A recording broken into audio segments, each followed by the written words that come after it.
Grassroots level Dagi Thabak Paikhatlaba Matamdata Tuberculosis Asi Mapung Phana Lakshinba Ngamgani HAINA Health Minister Dr. SAPAM RANJAN na PHONGDOKKHRE Wafam Asi ngasi State Asigi District Tarukta Paikhatkadaba Intensified 100 Days TB Campaign HAUDOKPAGI Thauramda mahakna PHONGDOKKHIBANI National TB Elimination Program amadi National Health Mission Manipurna sinduna ngasi Hotel Classic Granda Pangthokpa campaign asigi HAUDOKPAGI Thauram aduda Health Minister Dr. SAPAM RANJAN na hai TB laina asi matam chana layeng labadi layeng bangamba laina ni haibagi paujel asi miyamda marik chumna khanghanabagi pandamda campaign asi pangthokpani campaign asi maru oina state asigi TB gi nabagi chang wangliba district taruk haibadi Imphal East, Imphal West, Kakching, Kangpokpi, Churachandpur amadi Chandel district ki oina akhannaba pangthokpani state asigi manung hanjinba mafamsingda laina asi lakshinnabagi matangda paikhatliba thabak thauramsingda thingnariba khudongchadabasing adu aikoina kupna yengba mathau tai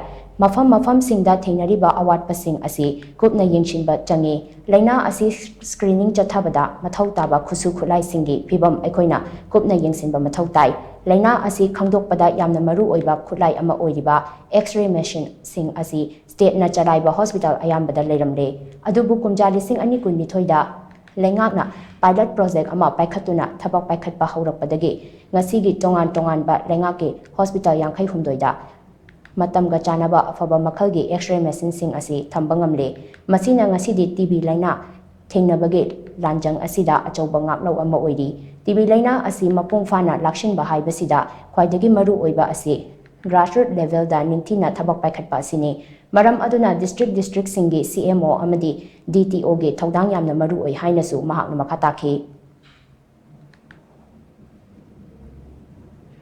ultimately state level the state TB officer whoever it is in the Phana or the NHN mission directors the Phana we cannot just bring them away. The most important are the ones who are at the district level. I don't know, CMO, DTO, PKMM, serious in the lobino, serious in the lobino, build of Zeri, one of the acquaintance, the decision to CM implementation at the grassroots is done by those CMO and others, where you have to be committed. It is just not for the paperwork that we have screened this much. You have to be a little meticulous in our approach. Say TVM, what are the aspect of where you have to screen the number, target the Amada Tambanina, and that way I'm committed and what I mean to see. Because TV, I not the head of the ID, Iman is with TV now, but ultimately I will also.